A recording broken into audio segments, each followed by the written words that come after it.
Wright was on her way to a doctor's appointment. She realized she had left her appointment card at home. She called her husband, Mr. Wright, and said, "Hi, I can't find my appointment card. I think I left it right next to the telephone. Could you check, please?" Mr. Wright said, "Yes, I found it. What do you need to know? Did you write down the directions before you left?" Okay, here we go. Mr. Wright answered, "Yes, I did, but I left them at home also. Can you give me the directions?" Mr. Wright found them to the left of the telephone. Mr. Wright asked her, "Where are you now?" Mrs. Wright replied, "I just left the gas station at the corner of our street." "Oh," said Mr. Wright.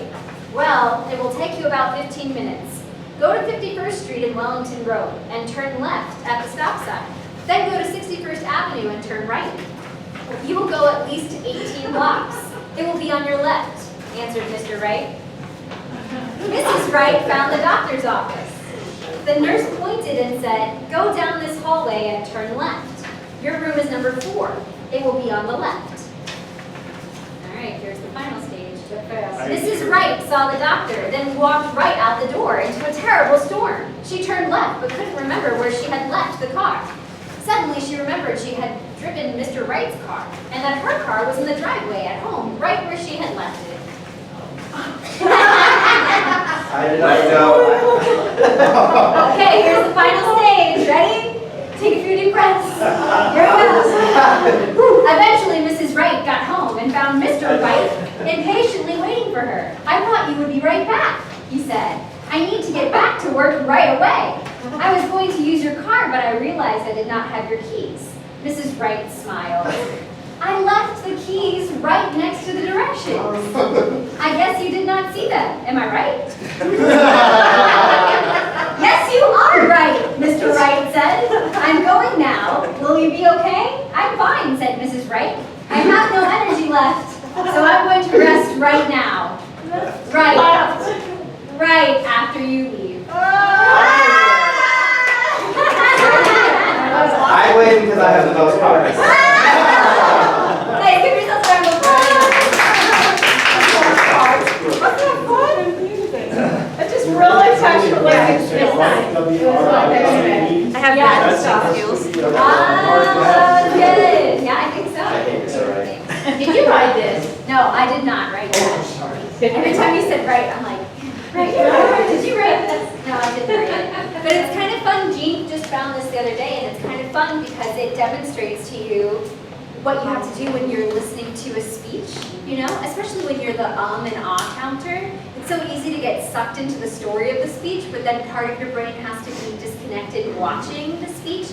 And that's something that we have to do as effective evaluators also, right? Is keep part of our brain outside of the story to kind of be evaluating things and writing things down, but also be part of the story too, right? So thanks for letting me throw you into that fire. All right, so next we're gonna have Jean talk about a few parts of the art of being an effective evaluator. Thank you.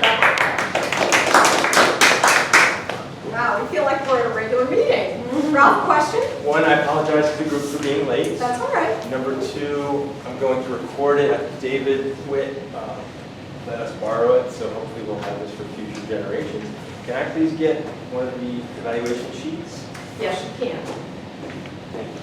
And I just need to grab something from the other room, so hard to read for just a minute. Yep. Yeah, everyone should have an agenda sheet right now, so just to tell them what's going on. I'd like to share with you now the difference between critique and evaluation. They're very different. Critique to me means looking at something objectively and picking it apart, finding the faults, and not really caring about the outcome of the listener. We're not trying in a critique to make the listener feel better, to boost their self-esteem, or to find their self-improvement. On the other hand, evaluation is totally different. And that's what we're going to strive for here, and that's what we practice in Toastmasters. Evaluation is to draw conclusions for examining. I'm going to read this. To access to give information that will better the performance, enhance self-esteem, and motivate the speaker. This includes seeing the speaker's strengths, trying to help them in areas where they can improve, and motivate them. So to me, they're a very different thing. Critique, I looked up the definition, and it just said to review or examine something critically. And I don't know if you ever grew up around somebody critical, a teacher or a parent, but those to me were always ultimate put downs. You're not doing this right. You're not performing. You're not doing your all. Versus, wow, that was a great speech. You might want to consider this to make your speech even better. Do you hear the difference? Yeah. To me, one is definitely boost you up and one puts you down. With the critique, I find oftentimes the criticism, you don't want to continue. You don't want to go on. Why go on if somebody's telling you how horrible you are all the time?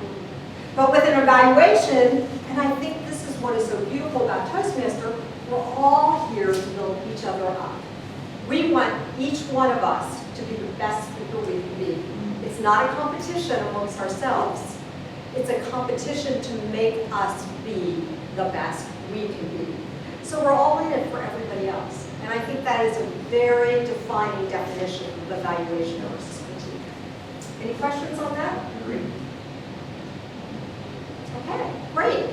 Well, I'm going to give it to Rebecca in just a minute, but before I do, I want to share that on the back of your evaluation sheets, Juan is going to be speaking in a few minutes, and on the back is your evaluation guide. So as he's speaking, just like we listened to our story of Mr. and Mrs. Wright, we're going to be evaluators. So we'll be doing that in just a couple of minutes when Juan speaks, but first I'm going to give it back to Rebecca, and she's going to be talking about why do we evaluate? What's the purpose of it? Rebecca. Thanks. Thank you. And I want to kind of ask you guys, why do we evaluate people? We've gone through a few of the reasons right now, but looking around the room, I see people that have been in Toastmasters for a really long time. I see people who have been in Toastmasters for 1 or 2 months. We have a really broad range of knowledge in this room, and I'd like for you to start telling me, why do we evaluate people and what makes a great evaluator? I can write it down. I didn't get it all right. So why do we evaluate people in Toastmasters? Does anyone want to start us off? To make them more effective speakers. To make them more effective speakers. Same thing for you. How do we make them more effective speakers, though? How do our evaluations make people more effective speakers? To get a perspective from the listeners, so they understand how they sound like from the outside instead of just listening to themselves. I love that, especially because all of us, each person in here, when you're listening to something, you hear it differently than the person to your right or the person to your left. So you can be a great speaker and you can watch yourself on video and you can try to improve your own speaking. But when you're speaking to an audience, you've got a very diverse group of people, different ages, different backgrounds, and the way that your audience hears you is really important to know also. So an evaluator can bring the ideas from the audience up to the stage so that your audience is kind of talking to you in a way. What else do we evaluate? Because you are addressing peers, right? In other words, and that's your listener. In other words, yeah, because you're talking, you're getting feedback from a peer as to how they hear it. Yeah. And like I said before, as peers, we're all peers here. None of us are above the other one. So from peer to peer, we can do what we can to kind of take the diamond in the rough that we see in front of us and kind of smooth it out, put a few facets on it so that it's really a glimmering diamond by the end of it. What else do we evaluate? Darla has one. Yeah, Darla. I can say that I learned a lot And we went and evaluated my speech, and I knew she was absolutely right the first time. And even though I went and did exactly what she said, I learned something else last time. Because it was like, wow, I did, it was all important, too much information. So, we narrowed down the topic. That's kind of cool for one person to evaluate you multiple times. Because as an evaluator, you'll learn a little bit later, we look at the speech in front of us and we say, what are the top things that I could give this person? What nugget could I give this person that would change their whole speaking outcome? Because there's a difference between kind of nitpicking a few things that were particular in that speech versus overall, what can I give you, what one or two things can I give you that will change you overall? And the cool thing about getting an evaluation from the same person multiple times over the course of your lifetime or your Toastmasters lifetime is that that person, once you kind of fix this, you can move on and say, now that you fixed this, I noticed that you fixed this and I love that and you're doing so well, and now let me give you something else and kind of progress them along the timeline. Yeah, I like that a lot. Why else do we evaluate? Yeah, Gestures, that's one thing that we evaluate on. I think that was very helpful. I think just gesture, body language, and floor space. Yeah, go ahead. So we evaluate because the speaker wants us to evaluate. Mm-hmm. I mean, they're up here. We evaluate because speech is a skill. If we knew how to speak or we thought we are very good and effective and renowned speakers, well, we would not be here. But because it's a skill, it's a gradual thing that you want to develop. And when you have to speak particularly, there's so many layers to develop. So, and when you're a beginner, you require different evaluation. And as you progress, you require a different evaluation. So as an evaluator, you also progress because you start to recognize who's a beginner, who's in the middle, who's advanced, and you have to be wise in giving them what you think is needed at that moment. So it's a skill both ways, for the evaluator. Well said. It definitely is. Yeah. To be effective, and what I mean about that is that you want to impact your audience, and not just because you can be a great speaker and not have any flaws, but leave the audience without any impact. And how do you, everybody, how do you impact your audience as an evaluator? Any ideas? Well, The the rest audience of or the the, speaker? yeah, the rest of the audience can learn from the specific evaluation. It's not just the speaker itself that's benefiting, it's everybody else. Because like you were mentioning, it is a skill and everybody has the same sticking points, the same things that they need to work on. So when you evaluate somebody, it's like, oh wow, I do that too, right? So it's like you're hearing it in many different ways, repetition, and eventually it's like, it becomes mature, and then you can move on to like a different level. I love that. Yeah. Has anybody ever learned something from an evaluator standing up here that it didn't apply to your speech, but you're like, oh, I'm going to take that, Oh yeah, absolutely. kind of put that in the back of my mind? Yeah. I mentioned you also learn how to be a better evaluator from seeing good evaluators. That is exactly. I feel that way Yeah. exactly. Yeah. I think, when I think about Toastmasters is, to her point, it's about communication. And if you ever just take a look at just like the normal agenda that we all have that we see every week, every one of those pieces in there is kind of a life thing. I mean, there's a piece to it. I mean, table topics, when you think about it, how many times you've been sitting somewhere and somebody says, hey, what do you think about the parking meters in downtown Sarasota? And all of a sudden, you now need to do table topics, right? And the other thing is about the evaluation. So, but back to the subject here, which is evaluation, is we are asked to evaluate. We are evaluators as human beings, and we are evaluating every minute of every day. How does that person look? How do they talk? What do they say? What do I do? We are evaluating constantly. So if you're always doing that, one of the things you gain at Toastmasters is you learn a framework to be able to kind of help you do that in a better I think that besides all the things that we said here today are absolutely correct, and yes, but it also gives us a chance to learn how to evaluate it kind of in our life, right? Because we're doing it every day. I like that, and it helps us to learn how to evaluate and also how to articulate what it is that we are evaluating. You know, both skills, what we are looking at, and then also how to communicate what we see. I love that. One other thing is that in each one of these speeches that we all give, there's an evaluation sheet that someone has thought ahead of time that in this particular type of speech, like a story or speech to persuade or whatever, there are a few very important criteria that you need to look at. So let's say someone sends up, they're going to give a speech to inform or research a topic. The person that's listening doesn't know what are those 5 salient points necessarily that they need to think about. So the value of having the evaluator is it raises their level of thinking about that particular speech. I love that. That is very true. Yes, You know, Hunter. to your point, I think it also challenges you to maybe alter your mindset.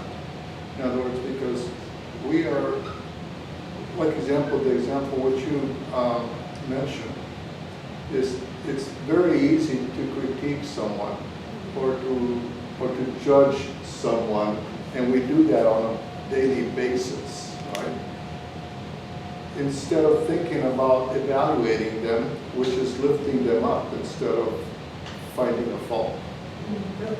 I see an evaluation as kind of a long game, Yeah, right? yeah. I see a critique as kind of a short term, I saw this in this moment and I think this is wrong. And an evaluation as, I see you as a human being and I know that you're in Toastmasters because you want to get from here to here. And so what can I do while you're here to nudge you along that path, keeping your spirits up, acknowledging where you came from and showing you where you can go. Very nice. Yeah, Nay. She had something. Go ahead. Go ahead, Nay. Someone asked me a question. How do you explain creativity? But of course, the person answered it on my behalf, and that stuck with me. And the way that person answered creativity is anytime you want to improve something. Exactly. That's what I said. That's why it stuck with me. So evaluation is a creative act Yeah. because you want to help someone to improve something. I love that. Yeah, so that's why the critique is maybe one of the, but why is it good? Because you want to, help them improve as in being creative. But I'll tell you one little thing I did, and this is like my secret, but it's not a secret anymore. When I used to do, like initially when I started, I used to do evaluation. I evaluated people according to what I wished my speech also to be. Right. So, like, if I thought my content was not clear, I also paid attention to theirs. If I thought I was too fast and too quick, so I critiqued their pace. Of course, there were so many criteria, like I always had 10, 12, but again, when I did the actual spoken evaluation, I limited it to 3.5 and the most salient. But when I wrote everything for them, so they can take it home and read. I love that. And I think that that's a good reminder that you don't have to be a perfect speaker in order to know where you'd like to go and where you'd like other people to go and to bring those things up, even if you haven't personally perfected them. You can bring up what makes a good speaker to those people. Yeah. Yeah, I just wanted to add too that I think by having good evaluators and learning how to be a good evaluator, or I should say effective, I don't like the word good, an effective evaluator, it brings up the level of the club. I know personally, I watch certain people evaluate one particularly, and I'm like, oh my God, it was sort of like an aha moment. What a great idea. I should incorporate that in my speaking or in my evaluations. And I think that's what Toastmasters is all about too. We're always learning from each other. Again, it's that building characteristic of a group. And I think that's why we don't evaluate somebody in a back room by themselves, because that could be a way that Toastmasters set it up. Toastmasters could say, give your speech, okay, now we'll take you to the side and tell you what you could do better. But that's not what it is. It's an impromptu speech that somebody's giving to another person for the benefit of the whole group, so that we can all hear from it. Actually, that's another point. It's another speaking rule. It's another table topics almost. It's really a table topics. It's kind of, well, you know what? Wow. It's a hybrid, right? It's a speech and it's a table topics kind of combined. It allows a critical thinking also, to be on Yes. your feet, observation, critical thinking, and presenting it in a palpable way. On top of it, I mean, when you Yeah. in a palpable way. Yeah, that's what helps you, well, it helps the person that's being evaluated become a more effective speaker. And what I mean by that is, like Mark, as a strategy consultant, I'm sure you talk about the 80-20 principle. The 20% of tasks that will produce 80% of the results. There's a variety of things that you can evaluate a person on. There's a myriad of different things. But I force you to really like pinpoint the exact like few things, maybe 2 or 3 things that if they double down on that, it would take them to a whole new level. Right? So I think it even helps you become a better listener. And as a speaker, it's like, okay, if I just work on these 2 things, I'm going to become a much better speaker. Because if you do everything, it's overload. Exactly. Yes, you can. Oh, yeah. Right. Yeah, you can. Right.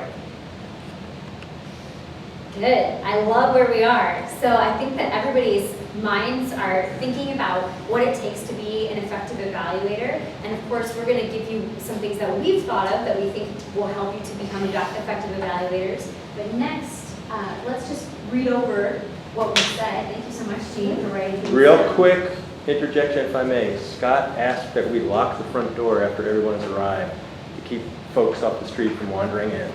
Okay. So I don't know if that's the key, but thank you. Thank you, Jean. So it seems like more effective evaluators hear things differently. You get feedback from your peers, such as gestures and body language. Speaking is a skill, it's a learned skill, and that's how we learn it, is by being here and listening to our effective evaluators. It helps you to learn how to impact your audience.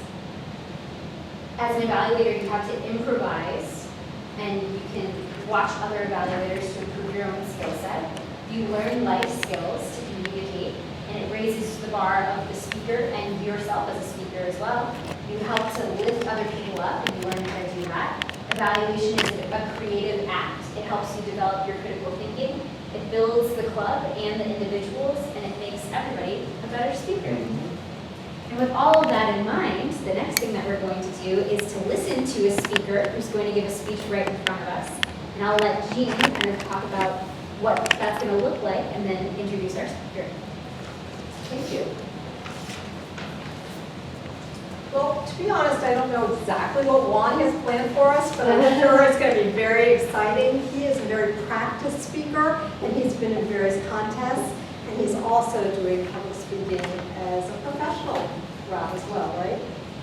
So what we're going to do is, as I mentioned, on the back of your sheets is an evaluation form. As he's speaking, what I'd like you to do is just to make notes. You can see that it's 1 to 5 as far as excellence, and 1 needs attention. And underneath it, it says speech value, and you can put, again, 5 is excellent, 1 needs improvement. Preparation, has he rehearsed it? Organization, is his speech logical and clear as he's going through his speech? Is his opening captivating? Does it pull us in as he's speaking? And does the body flow smoothly? Is it something we can follow, or does it jump around a bit? And his conclusion, is it effective? And I'm also going to add to that, does it kind of summarize what he talked about in his speech? To me, that makes an effective speech, if he kind of goes full circle and brings us around. And if he makes transitions, are they appropriate and are they helpful? And you may be noticing he'll be doing some things that sound great, and you may be noticing he seems to do some things that maybe he could improve on. So we're going to listen not with a critical ear, but with an evaluator's ear. And going to think of it as I statements, like, I hear you saying, Juan, that this point, but I would suggest that you bring it around this way. I think that is the most important thing we can do as evaluators. It needs to come from us instead of saying, everybody says this. You shouldn't say this. Obviously, you can tell the difference, the critique versus the evaluator. It needs to be my statements. Rebecca? And one last thing, as Mark pointed out, This particular evaluation guide is for organizing your speech, as you can see at the top. So this particular prompt is to help the speaker learn how to organize a speech. So let's take a look at the note to the evaluator, since this is different than other evaluation sheets. The speaker is to present a talk that is organized in a manner that leads the audience to a clearly defined goal. The speech includes a beginning, a body, and a conclusion, major facts or ideas, and appropriate support material, with smooth transitions between the facts and ideas. In addition to your verbal evaluation, please complete this evaluation form by rating the speech in each category and offering comments or specific recommended action where warranted. So when we listen to this speech, this is where Juan hypothetically is on his path, is that this particular speech, he wants to be well organized. So we're gonna listen with that ear to organization, specifically with this speech. Right. And also at the end, it says, what could the speaker have done differently? And what did you like about the presentation? After one is done, we're going to be going through this and sharing one of our points one at a time. So just to let you know, that's what's coming up next. And as you know, Juan is a really polished speaker, but we asked him to have a few imperfections for you to evaluate, so. All right, any questions before one starts? All right. What is the title of your speech, Juan? Focus. I'd like to present to you Juan, who is going to be giving us a speech on focus. Juan.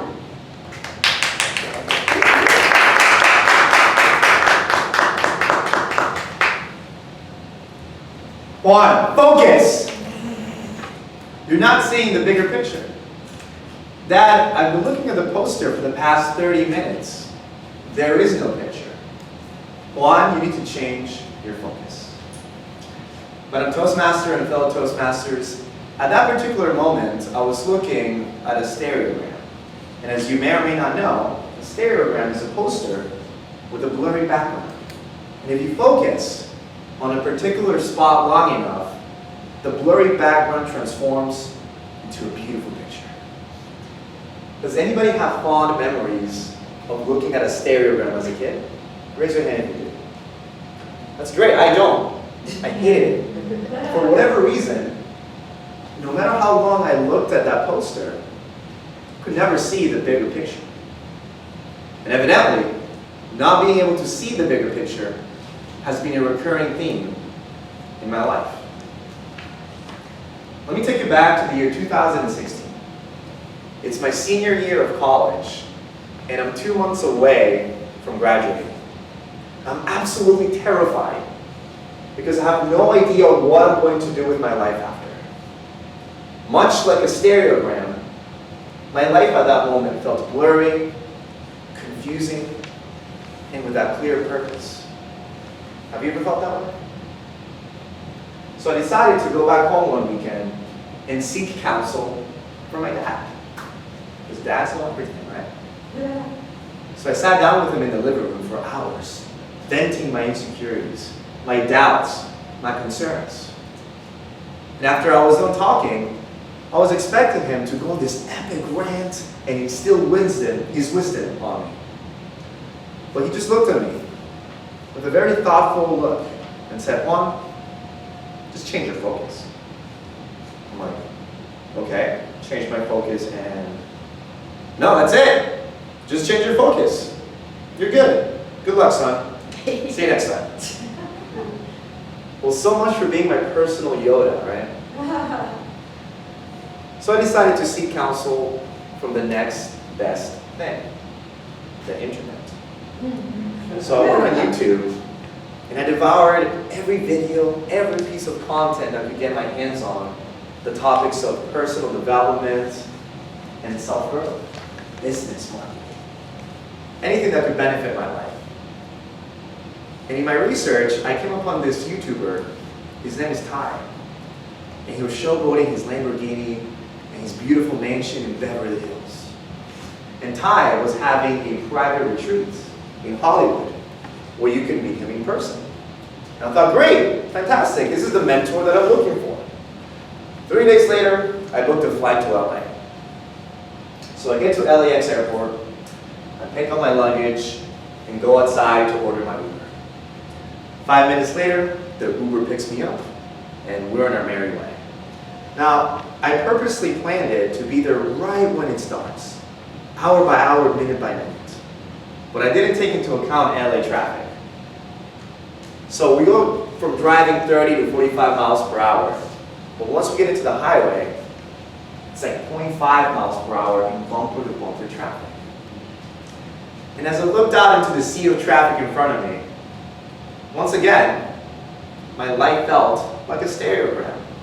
Blurry, with all the pollution of the cars, frustrated, and with a clear direction. An hour and a half later, I get to the venue.